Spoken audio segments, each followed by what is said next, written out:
뵙게 되어서 반갑습니다. 중세 가톨릭 신학. 중세 가톨릭 신학이 어떤 면에서 잘못되어 갔기 때문에 종교개혁이 일어났고, 종교개혁 신학의 특징은 전반적으로 어떤 것이며, 율법과 복음의 관계, 신론, 기독론, 성령론, 구원론, 인간론 이러면서 조직신학 전반적으로 한번 살펴보도록 하겠습니다.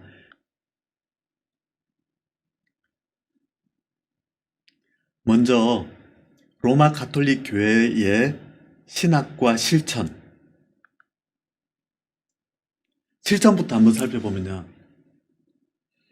우리 개신교는 성경의 말씀에 기초해서 예수 그리스도를 믿으면 그 믿음을 통해서 받는 하나님의 은혜로 인해 우리가 구원을 얻는다. 이렇게 가르칩니다. 예수님을 믿는 그 믿음을 통해서 예수님의 십자가에서 우리를 위해 피 흘리신 그 공로가 우리에게 적용이 되는 것이죠. 그런데 로마 가톨릭에서는 믿는다고 해서 그리스도의 공로가 그대로 적용되는 게 아니라 가톨릭에서 베푸는 7가지 성사에 참여하는 것을 통해서 그리스도의 은혜가 베풀어진다, 이렇게 가르칩니다. 그 7가지가 무엇인지 한번 살펴보면요. 첫 번째로 세례입니다. 유아 세례인데, 사람이 누구나 원죄를 타고 태어나는데 원죄를 씻음받지 못하고 죽으면 구원을 받을 수 없지만 세례를 통해 원죄를 씻음받을 때 구원받을 수 있다, 그렇게 가르칩니다. 다음으로 견진성사라고 하는데, 우리 개신교에서는 성인이 되고 나면 세례를 주거나 아니면 학습이라는 과정을 통해서 다시 신앙의 교육을 하기도 합니다. 그것처럼 가톨릭에서는 성인이 되고 나면 견진성사를 베푸는데, 세례 이후에 지은 모든 죄를 사하고 성령이 임하시게 해서 마귀와 싸워서 이길 힘을 부여하는 성사다, 이렇게 설명합니다. 다음으로 미사, 성체성사라고도 합니다. 우리는 믿음으로 예수님의 공로로 죄씻음을 받는다고 말하는데, 그들은 믿음으로 죄씻음을 받는 게 아니라 반드시 미사에 참여해서 사제가 나누어주는 떡과 잔을 받을 때 그리스도의 십자가의 공로가 적용이 된다. 그래서 사제에 나누어주는 떡과 잔을 받는, 그걸 통해 죄씻음을 받는다라고 말합니다. 다음으로 고해성사입니다. 미사에서 죄를 씻고 세상에 나가서 살고 있는데 또다시 죄를 지으면 신부에게 와서 고해를 해야 됩니다. 가톨릭에서는 죄를 크게 대죄와 소죄로 나누는데, 대죄는 하나님 앞에 배반한 죄여서 구원을 받을 수 없는 죄고, 소죄는 그 정도까지는 아니지만 반드시 씻음받아야 하나님과의 관계에 문제가 없어지는 그런 죄라고 나눕니다. 이게 명확하게 이건 대죄고 이건 소죄다, 그렇게 나뉘어져 있지는 않습니다. 사제가 그걸 판단하는데요. 그러면 죄를 지어가지고 고해를 하면 어떤 식으로 죄를 사하느냐면, 이 죄는 한마디로 빛과 같고, 이 빛을 없애기 위해서는 하늘에 예수님과 성인들이, 예수님은 죄가 없으시지만 성인들은 자신의 죄를 씻고도 남을 정도의 많은 선을 행해가지고 예수님의 공로와 성인들의 공로가 하늘의 공로 창고에 저장되어 있다고 가르칩니다.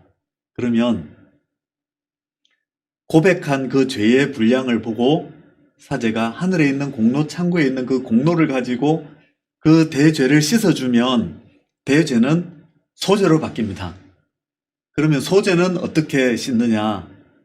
사제가 정해주는 보속 행위를 하면 그 죄가 씻긴다고 가르칩니다.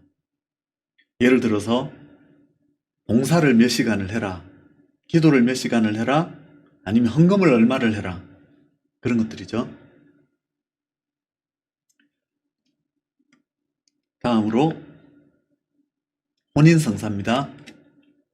혼례성사라고도 하는데, 만약에 사제가 집례하는 이 혼례성사를 통해서 결혼을 하지 않고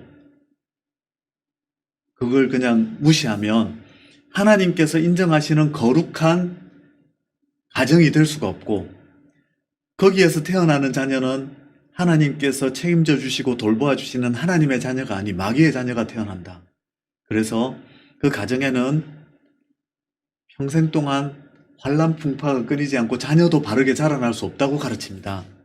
그래서 거룩한 혼인이 되게 하고 하나님의 자녀가 되게 하는 성사가 혼인성사, 혼례성사다, 이렇게 가르칩니다. 다음으로 종부성사는 죽기 전에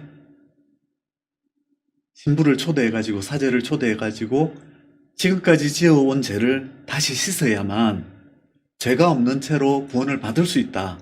그렇지 않으면 지옥에 가거나 연옥에서 오랜 세월 그 죄를 씻는 시간을 가져야 된다고 가르칩니다. 마지막으로 신품성사인데, 우리 개신교로 치면 목사 안수식입니다. 사제가 되어서 다른 모든 성사를 집례할 수 있는 권한을 부여하는 신품성사. 보면 여기에는 중요한 특징이 있는데요. 7가지 성사는 예수 그리스도를 직접 만나게 하지 않고 사제를 의존하게 만듭니다. 마치 우리가 예수님께 죄 용서를 믿음으로 직접 받는 게 아니라 계속해서 사제 앞에 나와서 사제가 집례하는 그런 성례를 의존하게 만들죠. 사제가 바로 예수님 자리에서 내가 죄를 용서해 주는 것처럼 그렇게 사제를 의존하게 만든 것이 7성사입니다. 뿐만 아니라 우리가 신앙을 통해 다이렉트로 하나님께 은혜를 받는 게 아니라 계속적으로 성례에 매여 있게 만듭니다. 태어나서부터 성인이 되어서 또 미사에 참여해서 고해성사를 통해서 종부성사를 통해서 계속적으로 죄를 조금씩 씻어나가는 방식으로 성례에 매이게 만듭니다. 우리가 히브리서에서 잘 아는 그 말씀대로 보면 예수님께서 구약 시대에는 계속적으로 양이나 짐승을 들여서 죄를 씻었지만, 예수님께서 오셔서 우리에게 해주신 속죄의 은혜는 자신을 단번에 희생제물로 드려서 다시 그 희생제사를 반복할 필요가 없게 하셨고, 누구든 믿으면 죄를 용서받는다는 것이죠. 그런데 여기서는 그런 게 없습니다. 계속적으로 성례에 매여 있게 만든다는 것이죠.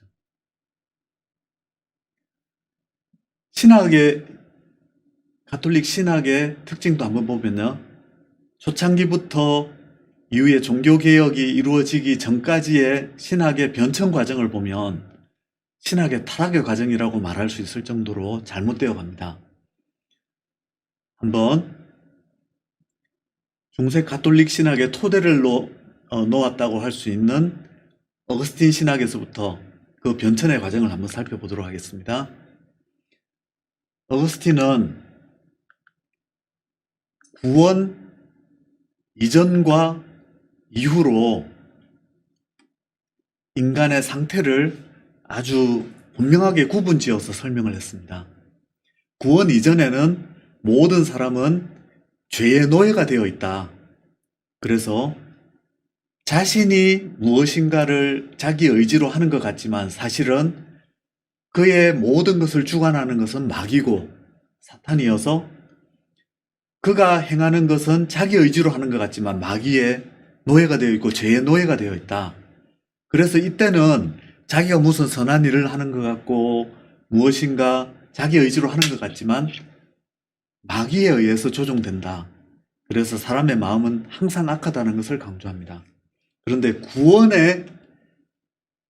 하나님께 구원을 받을 때 일어나는 변화는 하나님께서 사람의 악한 의지를 선한 의지로 바꾸어 주신다. 그래서 사람에게 선함이라는 것이 있을 수 있는 것은 구원의 시기에 하나님 주시는 그 의지를 변화시켜 주시는 은혜로 인해서 사람에게는 선함이 있을 수 있다. 이렇게 가르칩니다. 그러면 구원 이후에는 우리는 어떻게 해야 되느냐?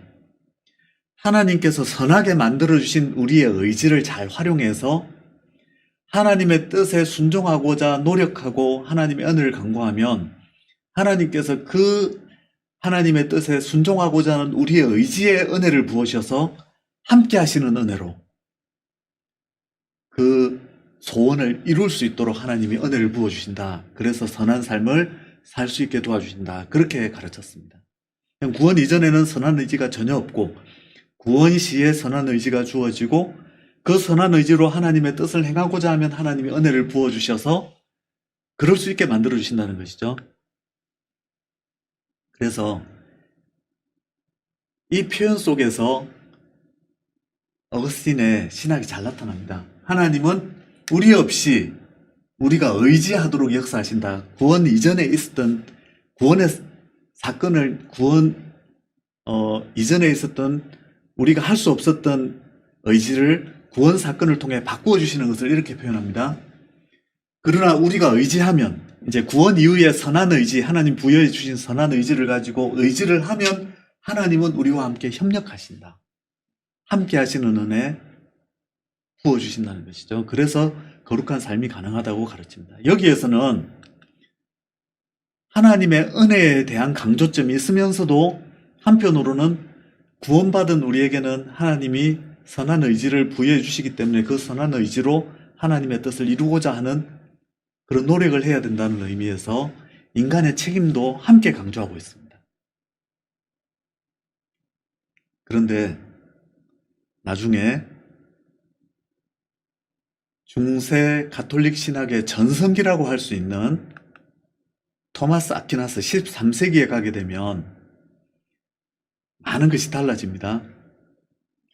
토마스 아퀴나스는 중세 신학의 가장 중요한 신학자일 뿐만 아니라 나중에 종교개혁이 일어나고 나서 종교개혁에 반대되는 가톨릭 신학을 정립하기 위해서 가톨릭이 트리엔트 공의회를 엽니다. 트리엔트 공의회를 열어가지고 우리의 신학은 토마스 아퀴나스 신학이다 라고 공식적으로 발표를 합니다. 그러니까 로마 가톨릭의 신학의 가장 중요한 내용을 담고 있는 것이죠. 토마스 아퀴나스는 구원이란 악한 죄인이 실제로 거룩해져가는 과정이다. 그래서 죄인이 점점점 거룩해지는 과정 전체를 구원으로 설명을 했습니다. 그러면서 그 구원 과정의 시작은 신앙을 통해 이루어진다. 그런데 이 신앙을 설명할 때에 문제가 있는 방식으로 설명을 합니다. 우리가 히브리서 11장에 보면 믿음은 바라는 것들의 실상이고 보지 못하는 것들의 증거다 이러면서 이 믿음을 가지고 어떤 구원받은 사람들이 하나님의 백성들이 하나님의 뜻에 순종하며 거룩함으로 나아갔는지에 대해서 많은 예들을 들고 있습니다. 예를 들어서 모세는 이 믿음이 있었기 때문에 하나님의 백성들과 함께 고난받기를 자처하고 왕족으로서의 그 편안한 삶을 저버리고 하나님의 백성으로서 살아갔다. 기생 라합은 믿음이 있었기 때문에 자기가 목숨 잃을 위험에 처한 줄 알면서도 하나님의 백성과 함께하기를 선택하고 정탐꾼들을 숨겨주죠. 목숨을 건 행위입니다. 또 믿음의 선택으로 하나님의 백성이 되어서 내가 순교하더라도 내가 하나님 신앙을 부인하지 않겠다. 그래서 어떤 사람들은 믿음 때문에 톱으로 켬을 당하고 또 모든 재산을 뺏기고 유리하는 자가 되어서 방랑하면서 고통을 당하더라도 하나님 편을 믿음을 선택하는 정도로 믿음은 참된 변화를 일으키는 강한 능력이자 모든 것의 신앙생활의 거룩함의 비결이라고 설명을 하고 있습니다. 그런데 토마스 아퀴나스는 믿음을 어떻게 축소시켜서 잘못된 개념으로 설명했느냐면요. 믿음은 선과 악을 구분하고 나는 선한 일을 선택하고 싶다, 선한 삶을 살고 싶다라고 바라는 소원 정도로 축소시켜버립니다. 그러면서 설명하기를 이런 믿음만 가지고는 실제적으로 거룩해지는 그 변화가 일어나지 않는다. 그러면 어떻게 해야 되느냐? 사랑이라고 하는 인간의 행위를 더해야만 실제로 거룩해지는 과정이 시작이 된다. 그래서 이런 것을 설명하기 위해서 토마스 아퀴나스는 아리스토텔레스의 진료와 형상이라고 하는 개념을 가져와서 이런 변화를 설명합니다.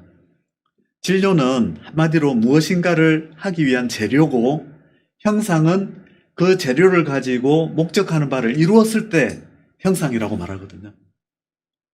예를 들어서 집을 지으려는 계획을 가지고 있습니다. 그러면 벽돌을 만들어야 되겠다. 그러면 모래와 물 이런 것들을 섞죠. 그러면 모래는 진료고, 진료를 가지고 만든 벽돌은 형상이고, 벽을 쌓아야 됩니다. 벽돌 하나하나는 진료고 벽은 형상이고, 집을 만들려면 벽 하나하나는 진료고 집은 형상입니다. 또 마을을 만들려고 하면 집 하나하나는 진료고 마을이 형상이죠. 그런 것처럼 재료가 되는 것은 진료고, 그것만 재료만 가지고는 아무것도 할 수 없다. 실제로 목적하는 바를 이루어야만 그것으로 무엇인가를 할 수 있다. 그런 개념입니다.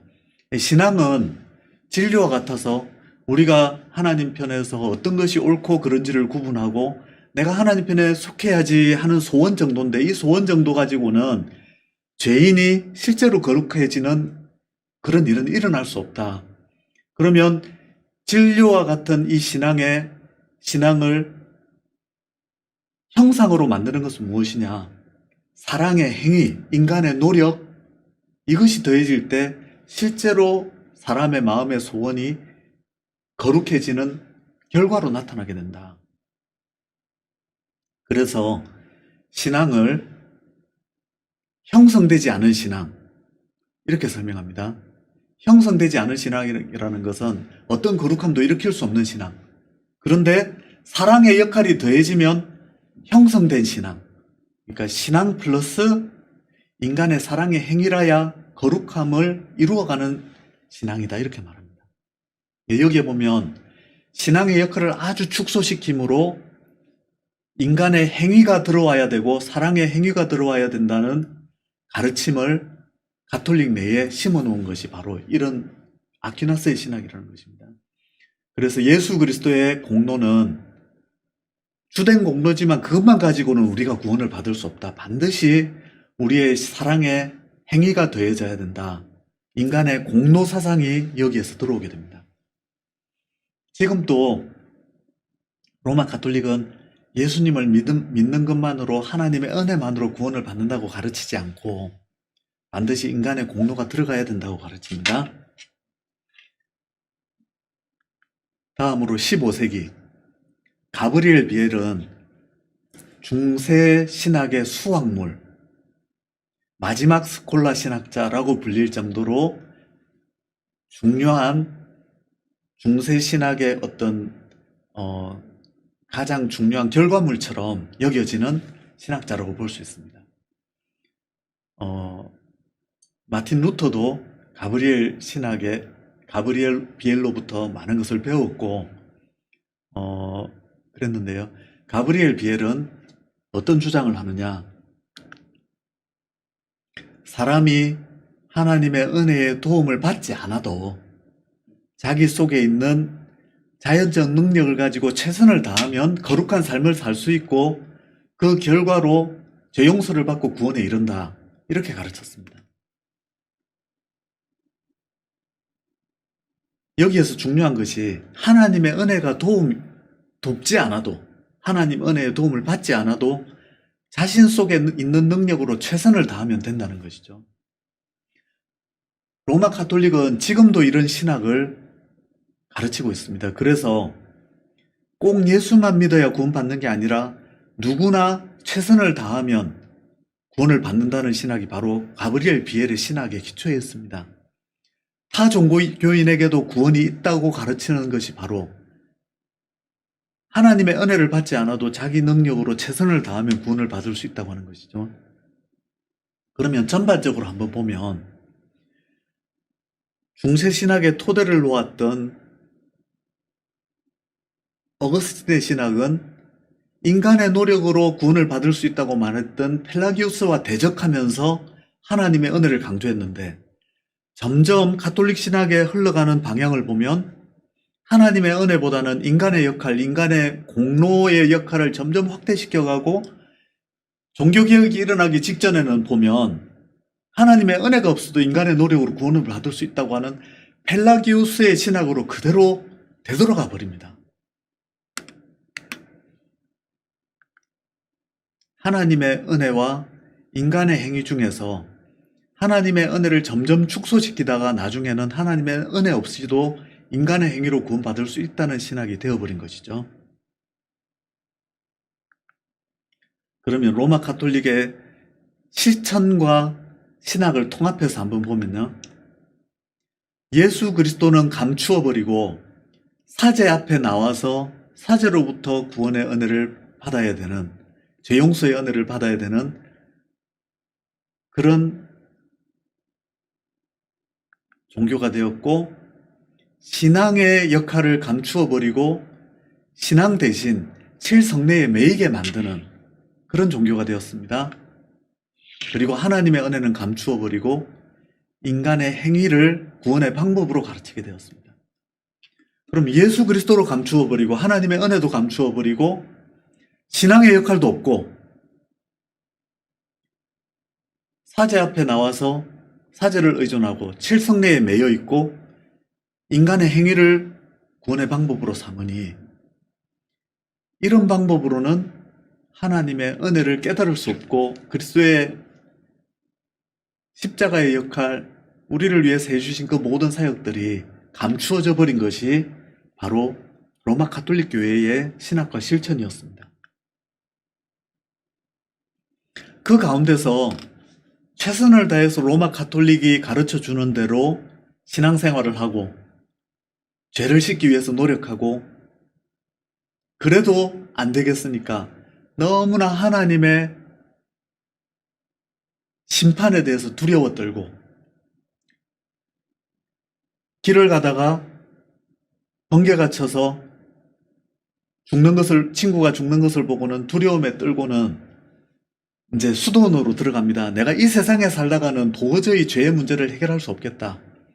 그래서 수도원에 들어가가지고 새벽부터 일찍 일어나서 기도하고 금식하고 금욕하고 고행하고 말씀 묵상하고 노동하고 그러면서 자기 죄를 씻어보겠다고 할 수 있는 최선을 다했던 사람이 바로 마틴 루터였습니다. 이 루터는 하나님을 얼마나 두려워하고 죄의 문제를 심각하게 느꼈던지 만약에 수도 생활로 죄를 씻을 수 있다면 이 수도 생활을 통해서 죄를 씻겠다는 결심이 대단해서 너무나 수도 생활을 열심히 해가지고 이런 말을 합니다. 만약에 내가 수도 생활을 조금 더 했다면 나는 죽고 말았을 것이다. 그리고 수도사가 수도 생활을 통해 구원을 받는다면 그렇게 구원받은 사람이 바로 나였을 것이다. 건강을 해칠 정도로 그렇게 수도 생활을 합니다. 그럼에도 불구하고 하나님 앞에 죄 씻음을 받았다는 확신을 얻지 못합니다. 왜 그렇습니까? 가톨릭에서 가르쳐준 그런 노력으로는 예수님도 감추어지고 하나님의 은혜도 감추어지고 인간의 행위로 구원을 받아야 된다고 하는데 어느 정도까지 해야 죄 씻음을 받을 수 있는지 알 수가 없었기 때문입니다. 루터는 자기 죄를 씻기 위해서 날마다 자기 고해 신부였던 슈타우피츠를 찾아가가지고 자기 죄를 고백하는데 어떤 때는 6시간까지 죄를 고백했다고 말합니다. 슈타우피츠가 루터의 고해를 받기가 너무나 힘들어서 한 번은 화를 내면서 자네는 뭐 좀 죄가 될 만한 것을 가지고 오게 가서 부모를 죽이고 오든지 간음을 저지르고 오든지 그러면서 화를 낸 적도 있었다고 합니다. 루트의 동료 신부들은 루트를 어떻게 이 별명을 붙였느냐면 없는 죄를 만들어내는 사람. 그런데 중세 신부들의 수도사들의 일기나 기록들을 보면요, 많은 사람들이 성욕의 문제라든지 욕심 또 뭐 여러 가지 이런 문제로 고해를 많이 하고 고민을 많이 했는데 루트 같은 경우는 그런 문제보다 자기 속에 있는 근본적인 악, 하나님과 하나 될 수 없는 하나님과 원수된 그런 근본적인 악, 이런 문제로 하나님의 원수된 나 자신, 예수님의 산상수훈을 보면 너무나 거룩한 말씀인데 도저히 자신은 그 하나님의 거룩함의 기준에 도달할 수 없다고 하는 그 절망감, 이런 것 때문에 계속해서 고해를 하게 됩니다. 한 번은 로마에 성지순례를 갈 기회가 생겼습니다. 아, 거룩한 도시 로마. 그곳에 가면 교황이 있고 많은 믿음의 유적지가 있고 그리고 거룩한 도시, 그러면서 기대를 하고 갑니다. 거기에서 예수님의 빌라도의 법정을 그대로 가지고 와서 옮겨놓은 그 성당이 있는데 순례자들이 거기에 가면 무릎으로 계단을 하나하나 올라가면서 자기 모든 죄를 다 고백합니다. 루트도 그렇겠죠.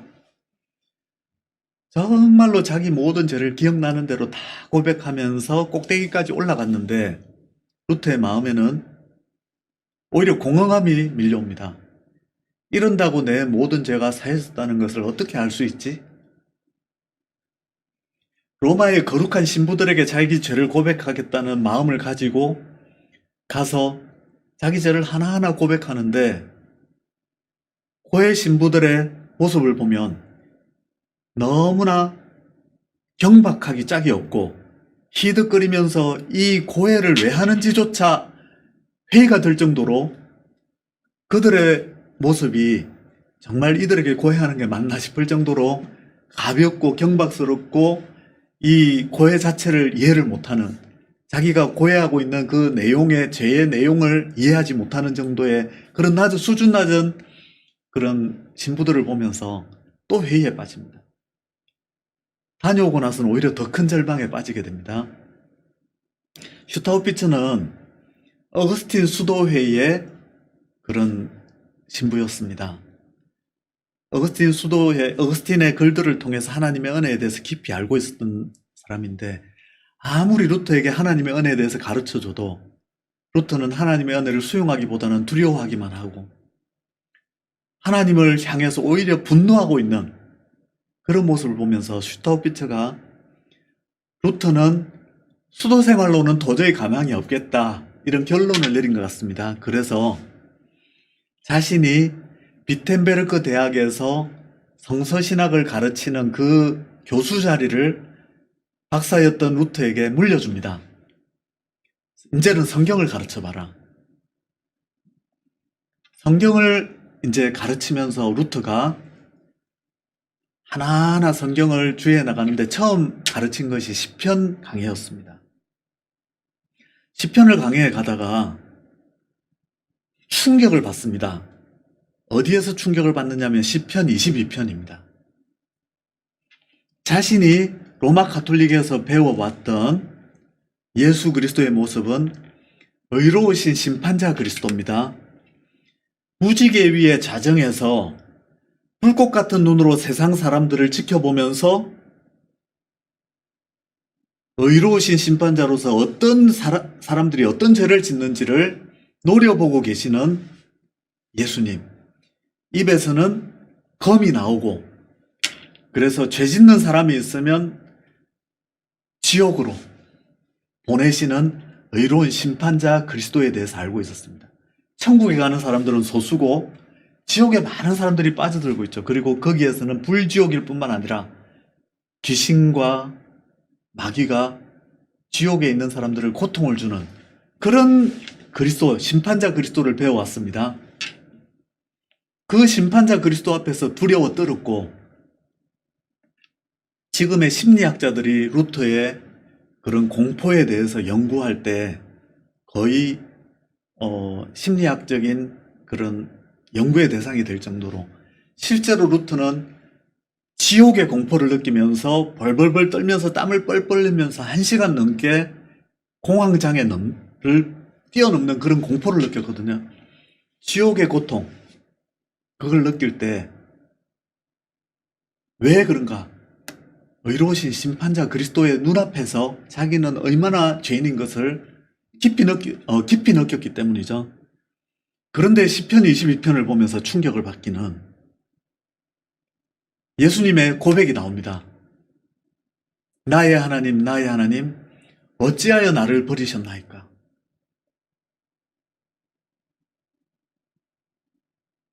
거기에 보면 예수님께서 심판당하실 장면이 아주 상세하게 나오죠.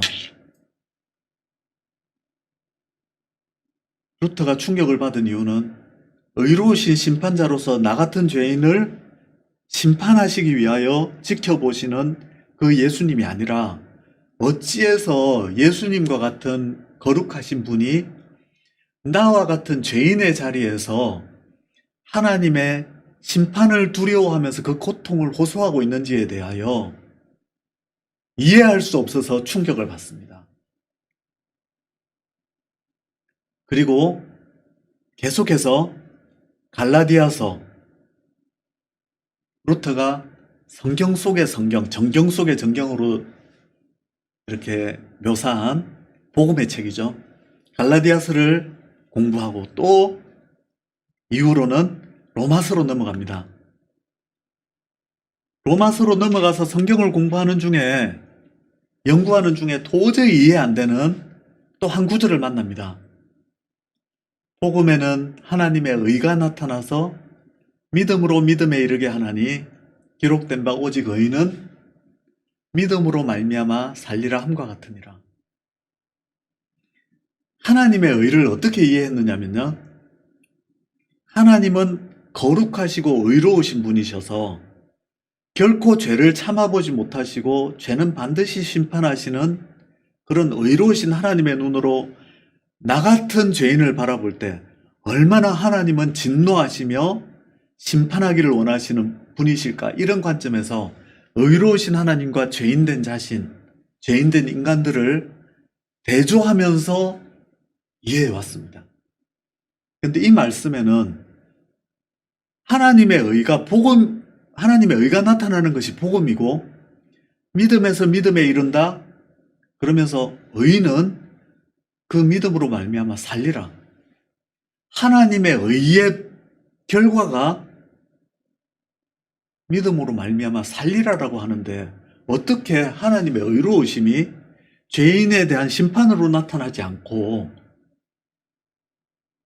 믿음으로 말미암아 살리라는 결론이 날 수 있는지를 도저히 이해를 못합니다. 그래서 루터는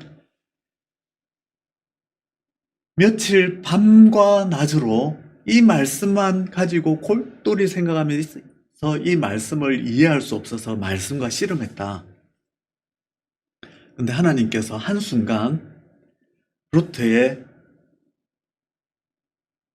그 생각 속에 성령의 조명하심으로 말씀의 빛을 열어주시는데, 여기서 하나님의 의로움이 하나님 자신의 의로움이시라면 그것만 가지고는 구원을 받을 수가 없는데, 하나님께서 죄인을 바라보시면서 안타깝게 여기셔서 하나님 자신의 의를 우리에게 선물로 부여해 주시는 의라는 그 사실을 깨닫게 됩니다. 하나님과 우리의 대조가 아니라 하나님이 의로우신 분으로서 우리의 죄인을 안타깝게 여기셔서 하나님 자신의 의를 선물로 주시면, 그 선물로 주시는 통로가 믿음이 되고, 믿음으로 우리는 하나님의 의를 선물로 받게 되면 우리는 그 믿음을 통해 하나님의 의를 선물로 받은 사람이 되어서 구원을 받는구나. 그래서 그 말씀이 깨달아지고 나서부터, 그 다음으로부터는 모든 성경 말씀을 새롭게 재해석하게 됩니다. 루터가 어떻게 말하냐면 나는 지금까지 알아왔던 하나님의 모든 말씀 속을 새롭게 달려갔다. 영광을 어떻게 이해했느냐면요. 과거에는 하나님은 영광스러우신데 우리는 너무나 미천한 존재여서 하나님은 관심조차 가지지 않는 그런 하나님의 영광으로 이해를 했습니다. 하나님은 지혜로우신데 우리는 너무나 어리석어서 하나님은 우리를 하찮게 여기실 수밖에 없을 정도의 그런 하나님의 지혜로 이해를 했었는데 또 하나님은 부유하신데 우리는 너무나 가난하고 하나님 앞에 도저히 관심의 대상이 될 수 없는 그런 존재로 여겼는데 새로운 하나님의 의의 선물이라는 관점을 가지고서 성경을 이해하니까 하나님은 영광스러우신데 미천한 우리를 보시고 안타까우셔서 우리를 영화롭게 하시고 하나님의 부유하심으로 우리를 부유하게 하시고 하나님의 지혜로 우리의 어리석음을 감추어 주시는 하나님의 은혜의 선물의 관점에서 모든 걸 보게 되니까 지금까지 알아왔던 모든 말씀들이 로마 가톨릭에 의해서 성경을 왜곡하고 하나님의 은혜는 감추어 버린 채 잘못 해석해 버린 그런 말씀이라는 걸 깨닫게 되었다는 것입니다.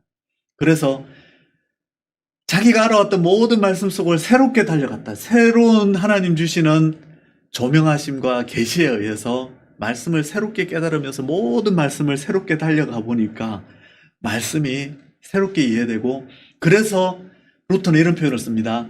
내게는 천국 문이 열렸다. 하나님의 은혜가 쏟아져 들어오는 그런 체험을 하게 된 것이죠.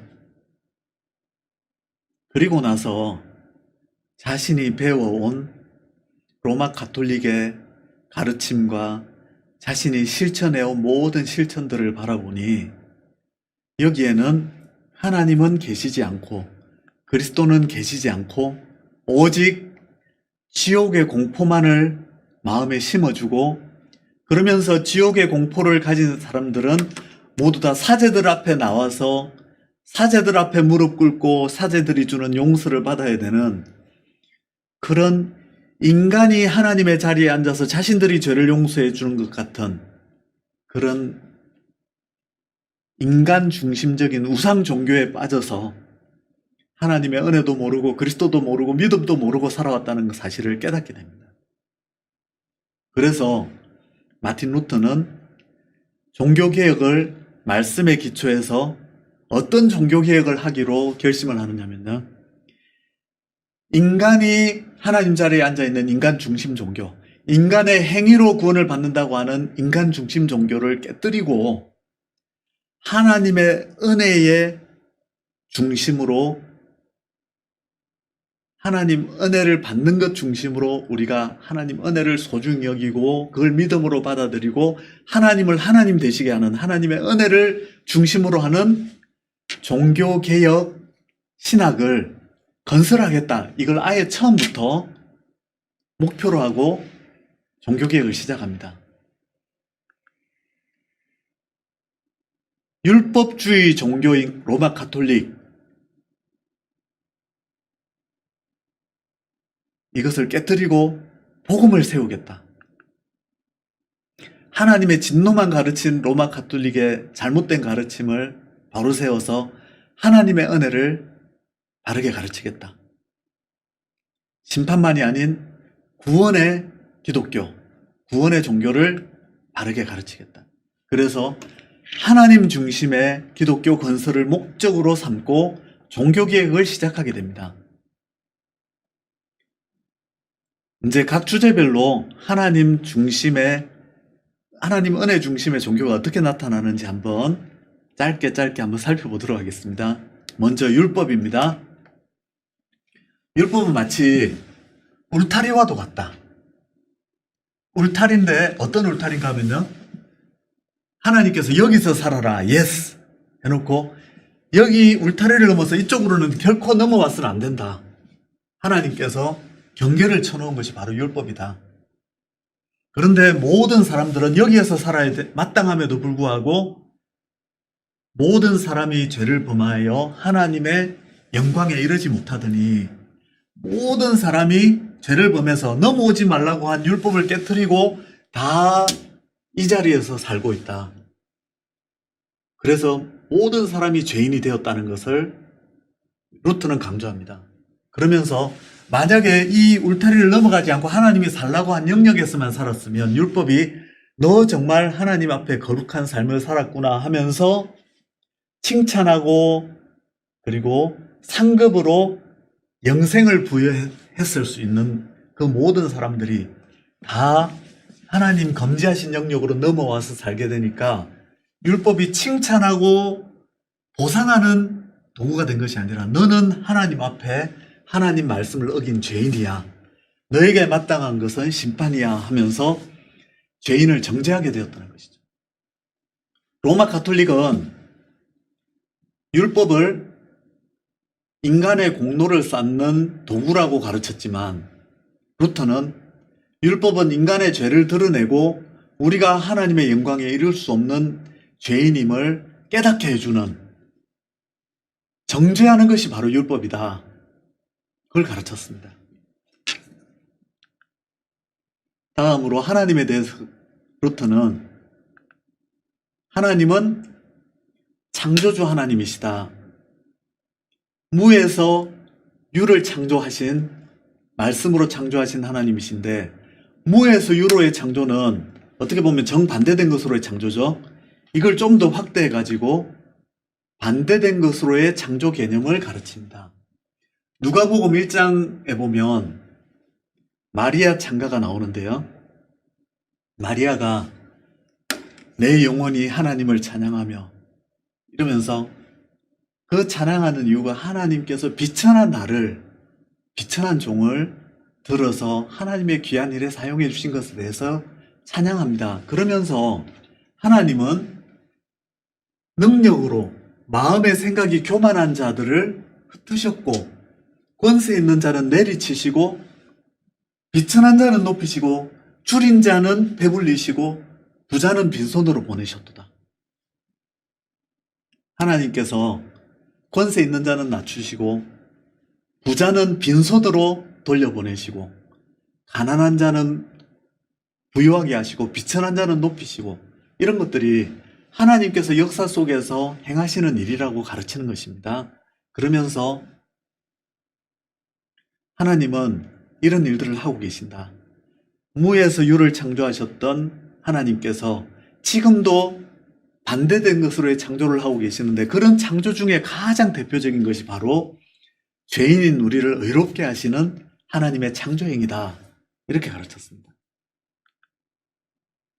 그리고 하나님의 말씀은 이것은 화이트보드다라고 이름만 말해주는 명칭 언어가 아니라 행위 언어로 빛이 있으라 말씀하시면 빛이 있는 것처럼 또 봄에 다 죽은 것 같은 대지 위에 하나님께서 따뜻한 바람이 불게 하시고 모든 생명들이 다시 살아나는 것처럼 그렇게 모든 것을 일으키시는 것 속에는 하나님의 창조의 언어가 있다.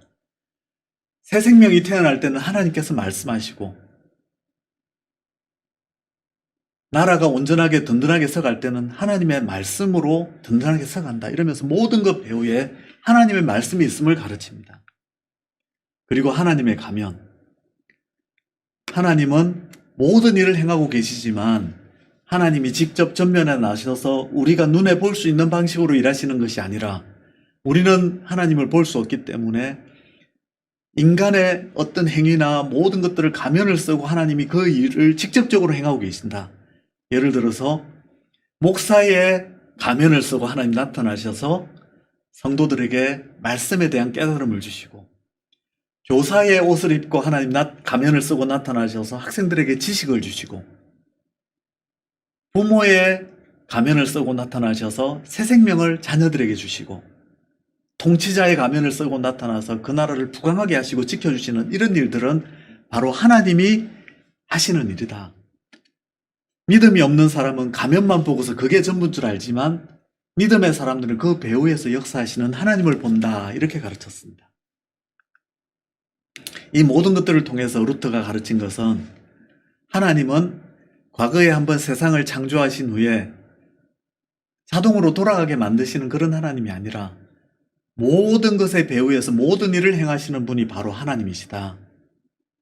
그래서 오늘 우리가 만나는 사람, 깨닫는 깨달음, 당하는 사고를 통해서도 하나님 우리를 바꾸어 가시는데, 그 배후에 하나님이 계신 것을 아는 사람은 하나님 앞에 어떻게 신앙 고백을 하게 되느냐면요, 하나님께서 내게 생명 주시고 또 사람들을 통해서 다가오셔서 깨달음도 주시고 나를 지금도 새롭게 창조해 가시고 나를 낮추시고 변화시키시는 창조주 하나님이십니다.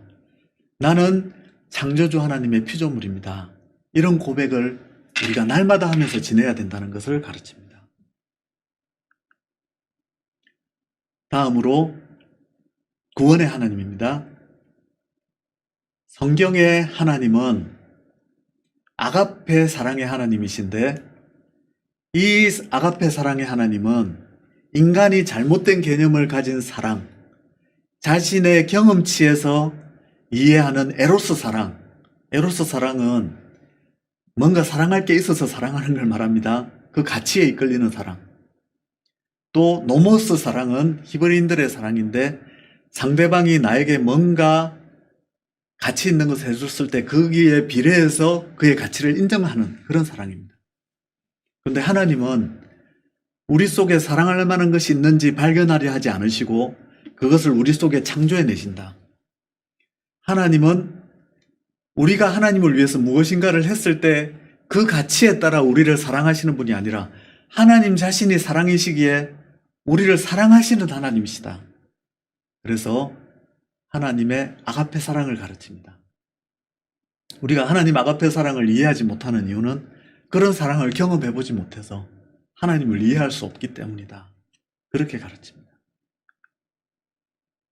그리고 예정의 하나님을 가르쳤습니다.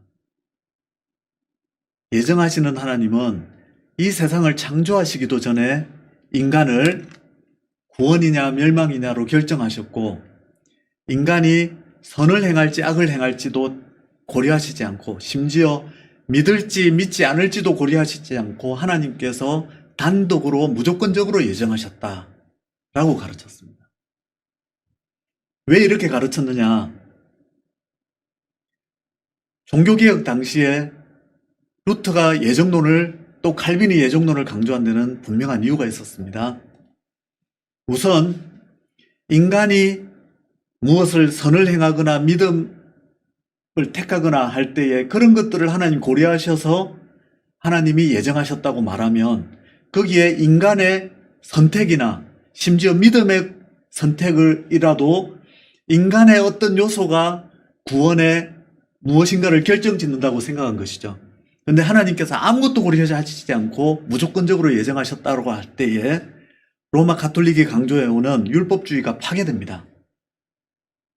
이 율법주의를 대항하기 위해서 예정의 하나님을 가르쳤고요. 다음으로 로마 가톨릭 교회를 떠나면 구원을 상실한다, 결코 구원받을 수 없다고 계속해서 위협을 할 때에 루터는 하나님께서 예정하신 사람은 반드시 복음을 듣게 되어 있고 복음을 들은 자라야 자신이 구원받은 자임을 확인할 수 있다, 확신할 수 있다. 많은 사람들이 파문을 당할까봐 종교개혁의 메시지를 듣고는, 복음을 듣고는 마음의 감동을 받고 참여하고 싶은데도 마치 로마 교회를 떠나면 구원을 상실할까봐 두려움 속에 있을 때에 루터는 예정론을 통해서 예정하신 자만이 복음을 듣게 되어 있고 복음을 듣는 자만이 예정받은 자다, 그러면서 오히려 종교개혁에 참여하는 사람들만이 구원에 참여하는 자, 예정된 자라는 것을 가르쳐줌으로 인해서 사람들에게, 두려움에 떨고 있었던 사람들에게 오히려 종교개혁에 참여할 용기를 부여해주고 또 참여했던 사람들에게는 마음에 해방감을 주는, 참된 구원의 확신을 주는 그런 역할을 했다는 것입니다. 그러면 이 세 가지, 모든 것을 행하시는 창조주 하나님, 그리고 구원의 모든 원인은 하나님의 사랑, 아가페 사랑, 그리고 구원의 방식은 인간의 어떤 것도 고려하시지 않고 하나님만이 결정하시는 방식으로 하나님이 구원을 주신다라고 함으로써 루터는 율법주의를 깨뜨리고 하나님께서 모든 것을 결정하시는 것으로 가르치게 됩니다. 기독론으로 넘어가면요. 신앙은 그리스도와 우리를 영적으로 연합되게 한다. 그리스도와 우리를 영적으로 결혼하게 하는 것과 마찬가지다. 그러면 우리가 결혼하게 되면 신랑의 모든 것은 신부의 것이 되고 신부의 모든 것은 신랑의 것이 되듯이 우리가 영적으로 주님과 결혼하고 나면 믿음을 통해 행복한 교환이 이루어진다. 그리스도의 의로움은 우리의 의가 되고 우리의 죄는 그리스도께서 가져가심으로 우리는 구원을 받게 된다는 걸 가르칩니다. 인간의 행위는 개입될 수 없고요. 그리스도의 의의 선물을 우리에게 주시는 것과 우리의 죄를 가져가 주시는 것으로 구원이 이루어진다고 가르친 것입니다. 그래서 죄를 알지도 못하신 그리스도가 죄인이 되신 것은 바로 우리의 죄를 가져가시기 위함. 우리가 의인이 된 것은 그리스도의 의를 선물로 주시기 때문이다 라고 강조하게 된 것입니다. 값없이 주시는 은혜의 선물에 구원의 근거가 있다는 것을 강조합니다. 성령론으로 넘어와서는요. 문자와 영의 개념, 어거스틴이 가르친 문자와 영의 개념을 가져와서 하나님이 계시하시면 영의 말씀으로 우리 마음에 와닿지만 성령께서 계시하시지 않으면 그냥 글자일 뿐이다. 그러면서 성령께서 율법을 계시하시면 율법은 우리의 죄를 드러내고 마치 시내산에서 천둥번개가 이스라엘 백성들을 두렵게 떨게 한 것처럼 우리로 하나님 앞에 두렵고 떨게 해서 회개할 수밖에 없게 만드는 그런 하나님의 계시의 말씀이 되지만 하나님이 계시하시지 않으면 율법은 죄인이 자기 의를 드러내고 자기 공로사상에 빠지는 그런 도구가 된다. 율법의 참된 의미는 성령의 계시를 통해서만 알 수 있다. 뿐만 아니라 복음의 계시 역시도 성령께서 해주시는 것인데 만약에 성령께서 계시하시지 않으면 그리스도의 삶을 보고 훌륭한 위인이네, 참 훌륭한 분이다 라고 끝나지만 성령께서 복음을 계시해 주시면 나를 위해 이 세상에 오시고 성육신하시고 나를 위해 의를 이루신 삶을 사셨으며 나의 죄를 가져가시기 위해서 십자가에 못 박히시고 그리고 그의 의의 선물을 주시는 그리스도의 모든 삶의 요소가 나에게 복음이 된다는 것을 깨닫는 것입니다. 그렇다면 성령론에서도 그리스도의 성령의 계시가 없이는 구원은 불가능하다. 다섯 번째로 구원론입니다.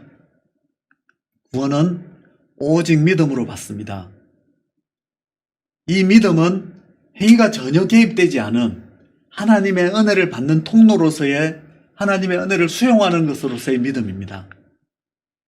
그런데 만약에 사랑은 율법의 완성이라는 말을 가지고 사람들이 오해를 해가지고 그러면 우리가 사랑으로 행하면 거룩해질 수 있느냐? 루터는 그렇게 이해하는 것은 한 가지를 착각한 것이다. 인간의 사랑은 죄와 뒤범벅이 되어 있고 우리를 거룩하게 할 만큼 온전하지도 않은 사랑이라는 것을 깨닫지 못한 것이다. 구원의 과정에 있어서 사랑을 개입시키는 것은 잘못이다 라면서 오직 믿음을 강조하게 되었습니다. 오직 은혜에 의해 오직 믿음으로 하나님의 선물로 받는 구원이라는 것이죠. 그리고 마지막으로 인간론에 들어가서는 인간의 전적 타락을 가르칩니다. 전적 타락은 모든 인류가 타락했다는 것뿐만 아니라 한 사람 속을 보더라도 우리의 지적인 부분, 감정적인 부분, 의지적인 부분 모든 부분이 죄로 오염되어 있어서 오염되지 않은 어떤 부분도 없다는 것을 가르칩니다. 그리고 인간의 의지는 죄의 노예가 되어 있어서 내가 뭔가를 하는 것 같지만 마귀가 우리를 움직이고 있을 때는 지옥으로 향할 수밖에 없고 하나님께서 마귀를 내치고 그리스도께서 우리를 주관하시기 시작하면 우리는 구원의 방향으로 가게 된다. 인간의 의지로 하는 것 같지만 그게 아니라 하나님께서 하시는 것이라는 걸 강조하기 시작했고, 심지어 우리가 구원을 받았다 하더라도 우리의 본성은 전혀 변화되지 않는 죄인인데 그리스도의 의가 우리를 덮어쓰고 있기 때문에 우리는 그리스도의 의를 통해서 의인으로 인정받을 뿐이지 우리 자신의 본성은 여전히 죄인이라는 것을 가르침으로 구원은 오직 하나님의 은혜로만 가능하다는 걸 가르쳤습니다. 그래서 전반적으로 정리해보면요, 율법은 공로사상의 원인이 될 수가 없고 죄인을 정죄한다. 신론에서는 하나님만이 창조와 구원과 예정으로 우리를 구원하신다. 기독론에서는 그리스도의 의로만, 우리의 죄를 씻어주심으로만 구원은 가능하다. 성령의 계시로만 구원은 가능하다. 오직 믿음으로만 가능하고 행위는, 인간의 행위는 끼워 넣어서는 안 된다. 그리고 우리는 구원 이전이나 구원 이후나 우리는 죄인인데 그리스도의 의가 우리의 구원의 원천이라는 걸 강조하는 하나님 중심의 신학을 가르친 것이죠. 그래서 그 핵심은 인간의 어떤 경건이든 또 인간의 어떤 자비의 행위든 결코 구원의 공로가 될 수 없고 구원은 오직 하나님의 은혜와 주권적 결정에 의해서만 가능하다는 것을 가르친 것이 바로 마틴 루터의 하나님 중심의 신학이었고, 이것을 통해서 루터는 중세의 율법주의를 깨뜨리고 인간 중심적인 우상 종교를 깨뜨리고 하나님 은혜 중심의, 그리스도 중심의, 믿음 중심의 개신교 신학을 건설했던 것입니다.